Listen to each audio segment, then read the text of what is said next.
Hello and welcome back to Fat Pack Magic. We've got something really cool for you guys here today, and that is a Team Unified Pioneers Trios event. Yeah, it's a big mouthful, but basically what it means is that it's a Pioneer format unified. So only 4 cards can be in any combination of the decks. That means only 4 Okos, 4 Dig Through Time, 4 Shocklands, and basically it means that every team is going to have 1 mono black deck. But we're following Shota, who's going to be starting us off and playing a Gilded Goose before passing the turn back to Ben Friedman, who's playing mono red, drops the land for turn and passes back to Shota. Shota is playing Simic Aggro, a very popular and a very powerful deck in this format. But it looks like he doesn't have a lot of plays open because he's going to play a land and pass the turn back to Ben. And Ben seems to be playing defense as well, playing only a land, but Shota is going to make a food token with that Gilded Goose, and in response, Ben Friedman is going to drop a Bone Crusher Giant right on that goose's head, sending it to the graveyard and the Bone Crusher Giant on an adventure. But Shota has at least 2 food tokens and deploys an Elvish Mystic and a Breeding Pool before passing the turn back to Ben. And Ben follows up his turn with the Soulscar Mage, and a Wizard's Lightning is going to toast that Elvish Mystic before passing the turn back. Now, Shota has quite a few options in hand, but it looks like Wicked Wolf is going to be the choice of play because it's going to crunch that Soulscar Mage. However, because the Soulscar Mage is a red non-combat source of damage, it's going to fight the Wicked Wolf and leave a -1/-1 counter on it, making it a 4 mana 2/2 that ate a 1 mana creature. That's a lot to pay for. However, Ben has been missing land drops and follows up his turn with a Runaway Steamkin, and I'm betting Shota wishes he would have held onto that Wicked Wolf because Runaway Steamkin is really strong and it can literally run away with the game.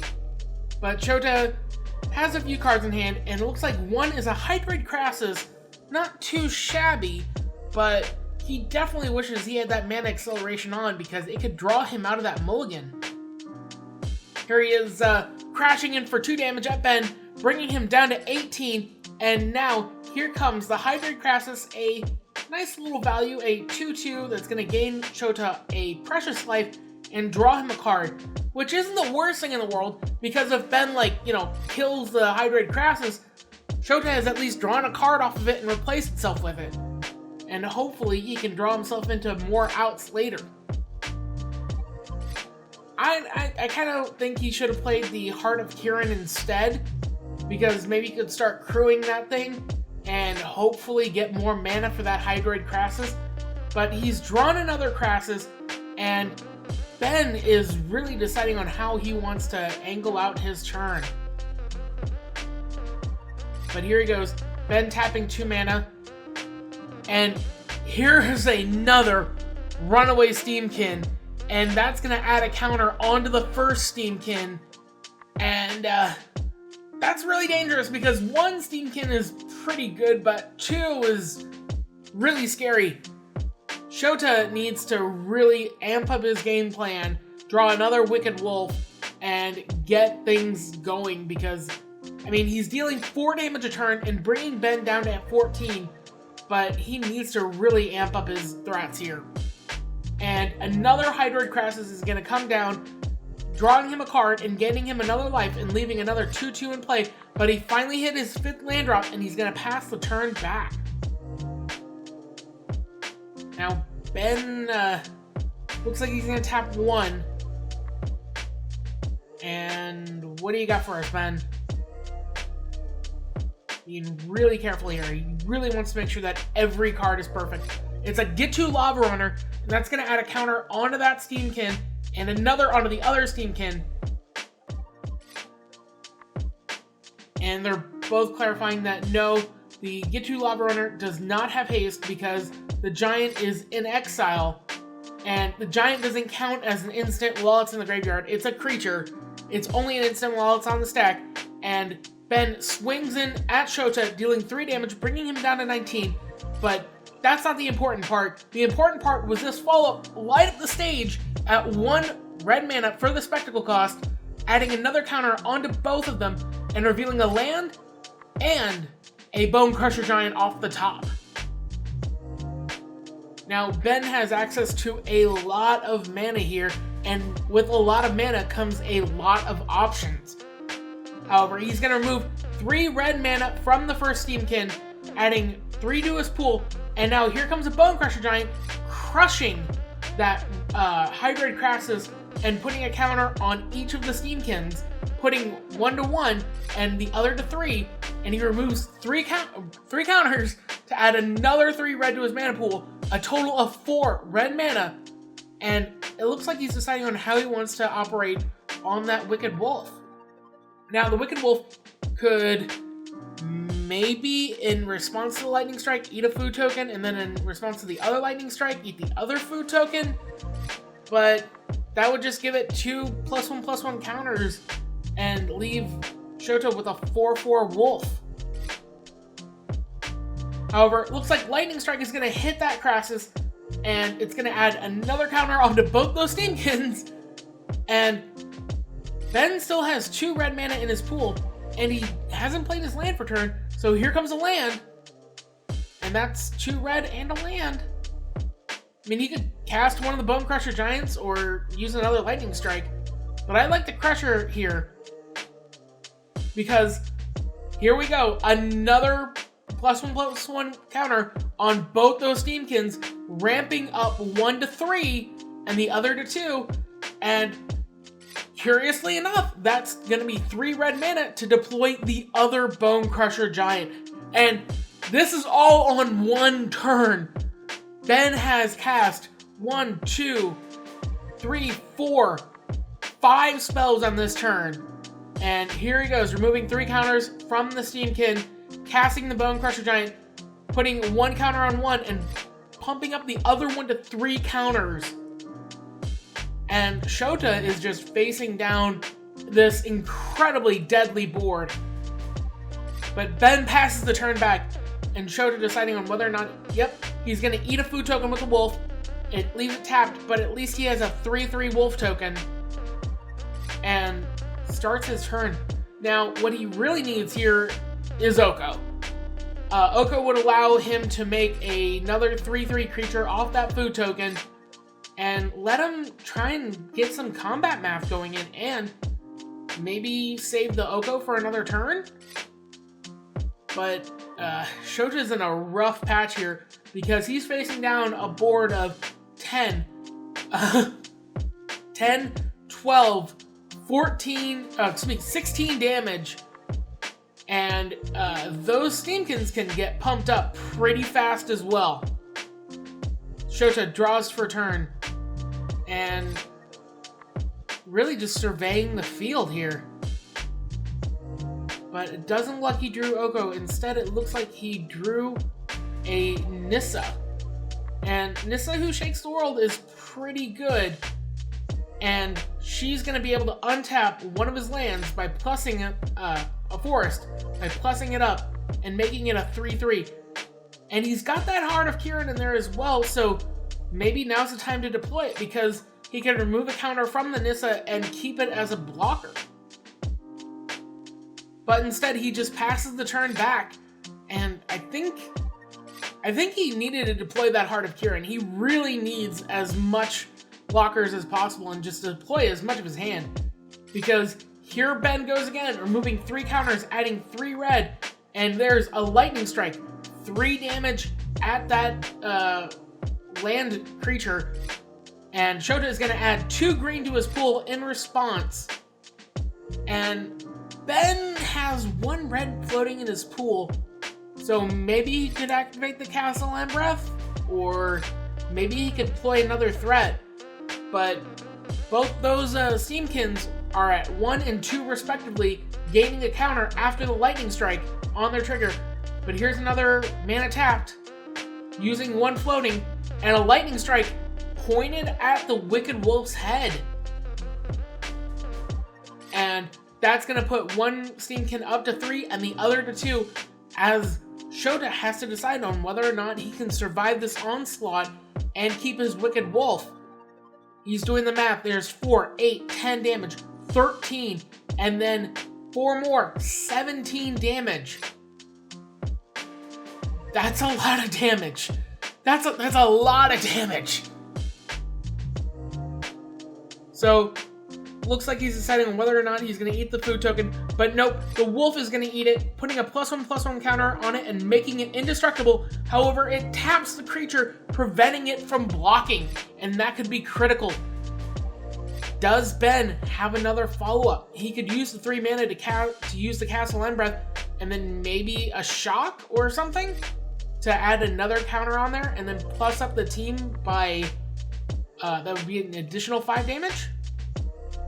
Instead, he's going to crash in 6 at Nissa and the remaining damage at Shota, and that's going to be 4, 7, 11 damage at Shota's face. Nissa goes down, Shota taking the damage. He's going to go down to 8, and Ben is going to follow it up. 3 mana into his pool. 1. What do you got? Experimental Frenzy. That's pretty good. Because that's going to add another counter onto both Runaway Steamkins. And Ben plays his land for turn. Looking at the top, I caught a glimpse of it, but he adds 3 red to his pool. There's a Get To Lava Runner. That's going to add another counter onto each of them. And Ben has 2 mana floating. But nothing there. And his hand is basically gimped now, so he passes the turn back. Shota, left with a single Wicked Wolf in hand. He needs something to get through, but he doesn't find it. And that's a decisive Game 1 win for Ben. And we are going to go on to Game 2. And here we are, Game 2. Both players shuffling up, getting cobwebs off, but on the right, we can see something pretty interesting going on.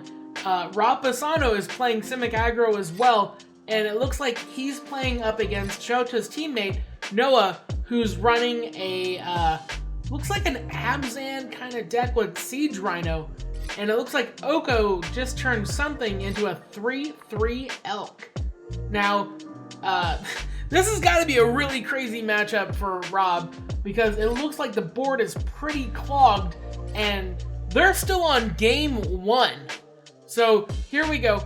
Ben and Shota drawing up their opening hands, and don't worry, we'll watch Rob's game later if this goes on to Game 2, or well, Game 3. But it looks like Shota is looking at his opening hand, and might be a little too slow for what Rob is going on. Now, I don't know. I mean, he's got Wicked Wolf, he's got lands, but he's showing his hand to his partner, asking if this is good enough, and it looks like she says, nope, throw it back. If you're not sure, just throw it back. And Shota takes a little bit of a peek at the top 3 cards, and sometimes you just gotta do it. I mean, I know it's really bad. I do it myself sometimes, and it drives me crazy because I know you're not supposed to do that. You're just supposed to look at the opening 7, because it could ruin your choice and your decision making on a mulligan that's pretty similar. So here we go. This is a much better opening hand. He's got Oko, he's got Gilded Goose, he's got an excess Nykthos that he's going to be tucking to the bottom. And here we go. Gilded Goose, make a food token, and pass the turn back to Ben. And it looks like Ben is playing a land tapped, and a ferocious, Wild Slash is going to kill that Gilded Goose, and along with it, Shota's dreams of a turn 3 Oko. He plays a land and passes the turn back. Now, Ben plays another land tapped, already adding the mana. He's determined, and here we go. A Soulscar Mage into play.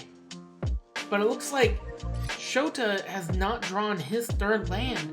Instead, he drew a Walking Ballista that he deployed just to have something on the field as a 1/1. Now, unfortunately, that Soulscar Mage is a 1/2, so it's not going to be able to get nuked by that Walking Ballista. And Ben swings in. Shota, no blocks, takes it, goes down to 19, draws for turn. No land. No Mystic, no nothing. He passes the turn back to Ben, stuck on 2 lands, and Ben seems pretty fine here. He's got his land drops, and he's just going to be cautious about it. He's got no need to really capture in. because Shota is pretty much a goldfish at this point, and he crashes in for 2 damage, bringing Shota down to 17, and passes the turn back. And again, without land on Shota, oh, he's got to be so frustrated right now. I hate that. I hate that when it happens to me, when I'm just like, man, I'd love to play this game, except I can't draw land. And Ben deploys a Ramming Up Ruins and goes to combat. Here we go, crashing in for 2. This is going to bring Shota down to 15. Shota pretty much has all the shields down, but Ben is not willing to take a chance because Shota's deck can just come out of nowhere sometimes with a mean Oko and some ramp. But he's drawn a Lovestruck Beast, which is at least going to let him play something and make a 1/1 creature token. And maybe if he gets a 3rd land, he can play the Lovestruck Beast? I mean, that would be a 5/5 blocker and at least kind of get him in this game. He passes the turn back to Ben. Ben untaps. And looks like he's going to play a Forge Devil, which is going to deal 1 damage to Ben and 1 damage to that 1/1 human, and put another body on the field. And Ben is deciding whether or not he can go all out this turn. He's doing the math in his head. He's got another land drop. I mean, he can do the Ramming Up Ruins and deal 2 damage there, but it looks like he's just going to crash in for 2, bringing Shota down to 13. I mean, those prowess triggers can get up there really fast, and unfortunately, Shota is just really stuck here. He can gain 3 life with that food token, but he's in a tough situation. He needs land, and more important, well, there's Ben. Ben's got land for days as he crashes in for 3 damage. Shota going down to 10. He's not willing to give up that Walking Ballista yet, but he's going to use a food token, eat it, go up to 13, and draw for the turn. Is it a land? No, it's another Oko. And it seems like this game could have been wildly different if a single blue land had been on top of Shota's library. However, this has been so many turns because Ben takes the turn, deploys another land, goes to attacks. Shota blocks with the Walking Ballista and pings the Forge Devil. He's only going to take 1 damage in this exchange, but he's completely out of resources now. Ben passes the turn. Shota draws. It's another Nissa. And the top of his deck is just not wanting to cooperate at all as he passes the turn back to Ben. And it seems now is the time because Ben is tapping mana. Here's a Stomp, dealing 2 damage to Shota, bringing him down to 10, adding prowess triggers on both of the Soulscar mages. But here's a Lightning Strike, that's going to bring Shota down to 7, and then a Wild Slash brings him down to 3, and there are the lands for Shota as Game 2 goes to Ben. And that is going to be a match win for TWC. And it looks like Rob just won his first game, so we're going to take a look at that right after a quick break from our sponsors. Hey guys, I want to give a quick shout out here to Your Playmat. These guys offer fully customizable playmats, card sleeves, and foil playmats. Now, I wouldn't be talking to you guys about these mats unless I personally believed in them. So check this out.